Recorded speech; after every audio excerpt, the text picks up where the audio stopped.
The 1 o'clock news and Wales Today now on BBC One Wales with Ben Brown and George Zielinski.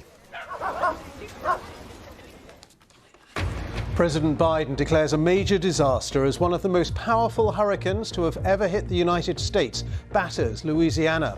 Hurricane Ida brought winds of 150 miles an hour, ripping roofs from buildings and leaving millions without power. This is going to be a devastating hurricane, a life-threatening storm. So please, all you folks in Mississippi and in Louisiana, Mississippi, and God knows, maybe even further east, take precautions. We'll have the latest from New Orleans, where there is a warning of life-threatening flooding, also on the programme. Kabul airport has been targeted by missiles as the evacuation there reaches its final stages.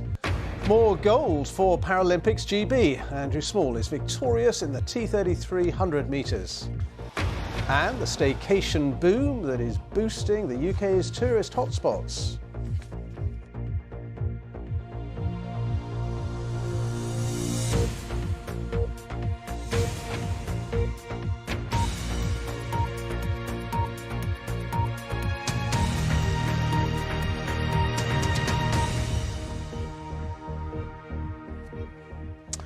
Hello, good afternoon. There is a warning of life-threatening flooding in the southern United States as Hurricane Ida moves from Louisiana to Mississippi.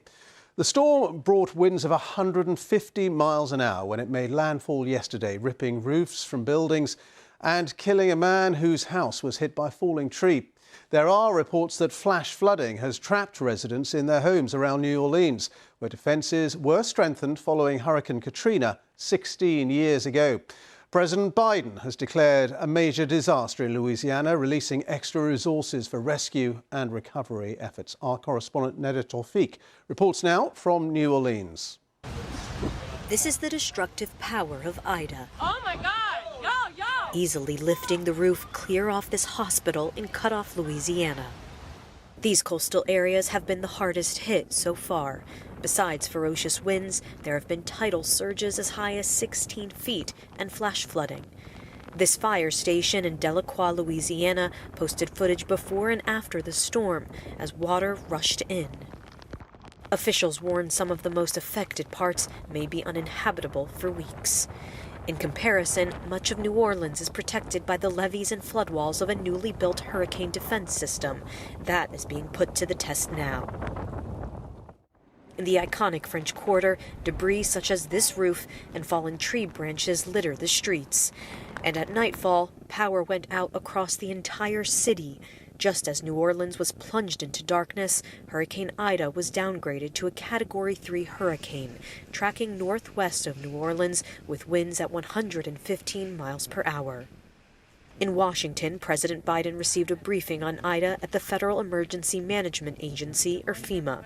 He made an appeal to people in the region. I want to emphasize again, this is going to be a devastating hurricane, a life-threatening storm. So please, all you folks in Mississippi and in Louisiana, Mississippi, and God knows, maybe even further east, take precautions. Listen, take it seriously, really very seriously. FEMA is sending 2,000 emergency workers to assist local authorities. For now, though, residents are on their own for the duration of the storm. Neda Tawfiq, BBC News. Well, Michael George from CBS News is in New Orleans and has just sent us this update. People have had a very brutal day yesterday, and it's a very brutal morning. While Ida has weakened, the danger certainly is still very real. People are dealing with a citywide power outage. The entire city is without power with no timeline as to when it will be restored. There's also rising floodwaters. We've even heard reports that some people are trapped in their homes, even in their attics, as the waters continue to rise. At the same time, emergency responders can't reach many of those people who are in need of a rescue. In fact, some people who have called for emergency help have been getting a message saying there's technical difficulties on the line. So right now it's a very dangerous situation. Even though the rain and the wind have eased up a bit, the big concern right now is reaching those people who are trapped by the floodwaters and hoping that the flood walls and the levees continue to hold. Billions of dollars spent over the last 16 years strengthening and reinforcing those levees. It was found after Katrina that the failure of those levees are what led to such a tragic and enormous loss of life during that storm. So the governor said prior to this storm that he was confident, despite the fact that Ida was even stronger than Katrina, he was confident the levees and the floodwalls would hold. So far that's been the case, but of course this storm is really far from over. The true test will be over the next several hours. Michael George reporting there. The United States says Kabul airport has been targeted by missiles as the evacuation there reaches its final stages. They were intercepted by the American anti-missile system. It's unclear who was responsible for the attack. Well, it comes as the British government prepares to take part in international meetings aimed at defining a joint approach to the Taliban in Afghanistan. Rajini Vaidyanathan reports. The aftermath of a rocket attack close to Kabul airport. Eyewitnesses say the missiles were launched from a car this morning. It's still unclear who's responsible. US officials have been warning another terror attack is highly likely as the country's troops prepare to depart Afghanistan. Last night, the Pentagon launched a drone strike on a car packed with explosives close to the airport, saying it had thwarted a plot by Islamic State. A family living close to the airport say they lost 10 members in the drone strike, including 6 children. The US says it's now investigating. We live in this neighbourhood. A rocket came and hit a house. We know that people died. I've nothing to say. We're distraught. Despite security concerns, America says it's continuing evacuation flights up until Tuesday's deadline. The UK's already wrapped up its operations, but there are still many eligible for resettlement in the UK who are left behind. I talked to a man who couldn't get on his flight to Britain because of the crowds at the airport. Now he's in fear of the Taliban and is moving to a different safe house almost every day. Nowadays, if there is a knock on the door, your heart stops beating because you're worried it's the Taliban. What would your message be to the UK government right now? We're fighting to stay alive. It's not a matter of hours, not a matter of days, it's a matter of seconds. The UK government says the end of the mission makes evacuations much harder, but says it's working with allies to find a way to get people out through other means. We will not end our repatriation and evacuation effort just because Kabul airport has fallen, although we have to understand that losing that as an exit route severely limits and has severely limited our ability to evacuate people. Those left behind don't have much hope to hold on to. Many are in fear, others displaced, struggling to find food. Tomorrow marks the end of America's longest war. Its legacy is uncertain as the future of Afghanistan. Rajini Vaidyanathan, BBC News. Well, I'm joined by our political correspondent, Nick Eardley. So the Taliban have swept back to power in Afghanistan. The question is, how will the UK government engage with them? I think the answer at the moment, Ben, is slowly and cautiously. The government and governments around the world, I think, want promises from the Taliban before there's any sort of formal recognition. It is one of the few pieces of leverage that they have. And the most pressing pledge they want is on safe passage for people who want to leave Afghanistan, be that foreign nationals or Afghans who feel threatened by the Taliban, giving them a way of getting out of the country if they so wish. At the weekend, we heard a promise from the Taliban that they would allow that for foreign nationals and for Afghans who have the right documentation. We heard this morning from the UK Government Minister James Cleverly that there was a deal of scepticism about that pledge, that the Taliban would be judged on its actions and not on its words. We don't know for sure how many people eligible to come to the UK have been left behind. There was a suggestion last week it could be over 1,000. Labour think it's potentially as much as 5 times that. But the pressure now will move to the diplomatic front, trying to agree some sort of joint approach to get those concessions out of the Taliban. I've got to say, though, there are still big obstacles. One is what infrastructure is in place to allow people to come to the UK if they want to do so. Very little detail on that. So the next few weeks are still going to be very complicated. All right, Nick, thank you very much. Nick Eardley, our political correspondent. Scotland's First Minister Nicola Sturgeon has tested negative for COVID-19 after being identified as a close contact of somebody with the virus. She had gone into isolation yesterday, but the negative PCR test means she no longer needs to isolate as she is double jabbed. A new law aimed at making school uniforms cheaper in England and Wales will not be in place in time for the start of the new school year. The government says schools should expect full details in the autumn. With more, here's our Consumer Affairs correspondent, Coletta Smith. Do you want to try this on? Dressing the kids for school doesn't come cheap. With 4 children, the cost of uniform is extortionate. Anything that can help me out, something I don't have to spend out on, is just incredible. Turn around now. Swap shops have become a lifeline to millions of parents. I've spent way over £400 on uniform, and that won't be the last time during the year I'll have to buy again, whether it's school shoes or jumpers that need replacing. Is that good? Yeah. When you look around and see how much there actually is that can be put to good use rather than going to landfill, it makes sense to reuse. That's a small. That looks too small for you, Susan. Emma's decided enough is enough. She started this swap shop and has helped more than 400 families over the last few months. Do you want to try it on?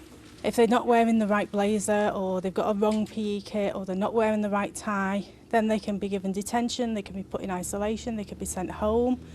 And it shouldn't be that. Children shouldn't ever be punished for not having a school uniform.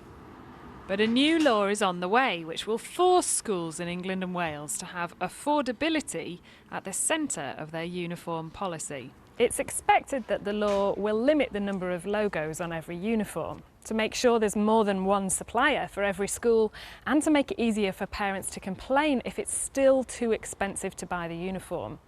But the law isn't in place yet, and so another expensive school year is kicking off. Actually, I've met with them, and the MP who led the campaign for the new law says schools need to be made to change. So there's been statutory guidance around since 2013, but guidance is guidance. And far too many schools, whether that's principals and head teachers and governors, have ignored that. How confident are you that these new rules will kick in time for the next academic year? It must be in place next year. I'd be incredibly disappointed, to say the least. Very importantly, so would hundreds of thousands of children, parents, families and campaigners. It must happen. But until then, parents up and down the country are trying to help each other to save money. Coletta Smith, BBC News in Winsford. Now, after winning the 100 metres for the last 2 Paralympic Games, Johnny Peacock has just taken bronze in Tokyo. That's despite running his best time of the season. But there have been 2 gold medals for Great Britain on day 6 of the competition for wheelchair racer Andrew Small and archer Phoebe Patterson-Pine. Our sports correspondent Andy Swiss has been watching the action. Inspired by 2012, victorious in 2021. Andrew Small took up athletics after watching the London Paralympics. And today, in the 100 metres, he created his own moment of magic. Small gets it. For Small, who had to train in his garage during lockdown, do enjoy the rest of your bank holiday weekend. But it was nothing to that back at his family home. His dad Steve pushing every inch of the way, but come the finish, just look what it meant. Yeah, my family are my biggest supporters. They're through thick and thin. They see a lot of behind the scenes ups and downs. There was a lot of long, hard sessions in a cold, dark garage at night. But, you know, the culmination of that is here. And other British athletes had gold in their sights. Phoebe Patterson-Pine in the archery, the 23-year-old from Cirencester taking the title by a single point, the tiniest possible margin for the biggest possible prize. And there was more success for Britain's prolific paradressage riders. Natasha Baker on Keystone Dawn Chorus, or Lottie to her friends, a relatively inexperienced horse, but under Baker's guidance, she trotted to a silver medal. Goodbye. And in the last few minutes, one of Britain's biggest names, Johnny Peacock in the 100 metres final, Peacock was going for his third consecutive title in the event, but he struggled with injury over the last few years. And despite being involved in a thrilling race, this time it wasn't to be. Peacock finishing in a share of bronze behind the winner, Germany's Felix Streng. Some race, but Peacock's long reign as Paralympic champion is finally over. Yes, Johnny Peacock in a share of the bronze, just 0.03 of a second behind the winner. What a remarkable race. I can tell you that in the last few minutes there's been another gold for Sir Lee Pearson in the para dressage. His third gold of the Games, his 14th in total. Quite remarkable, Ben. Andy, thank you very much indeed. Andy Swiss reporting there. Regulators in China have imposed restrictions on online video gaming, stopping anybody under the age of 18 from playing more than 3 hours a week. Under 18s have been told they'll only be allowed to access the games between 8 and 9 in the evening on Fridays, Saturdays and Sundays, as well as on public holidays. The Chinese authorities say they want to protect the physical and mental health of young people. A number of councils in tourist areas have declared the summer of 2021 a bumper success thanks to staycation. At Bournemouth in Dorset, some hotel occupancy rates have been running at nearly 100%, while in Wiltshire, Salisbury Cathedral has had double the number of visitors as last summer. Brighton and Hove Council say that they have had a record summer, but nearly everybody in the tourist industry is worried about what's going to happen next. As Duncan Kennedy reports for us now from Bournemouth. This has been the summer where we stayed and played. The South Coast is just one area that's seen record numbers of tourists. The summer's gone very, very well indeed. Hotels have been north of 90% occupancy, restaurants have been booming, we've had a large number of attractions and events. They've been very popular indeed. It's been so busy, even hotel managers like Olivia O'Sullivan have helped clean rooms. So, 3 questions. Have you had a problem with the pandemic? Yes.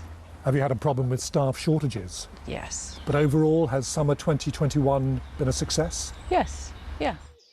All 32 rooms have been full all summer, but...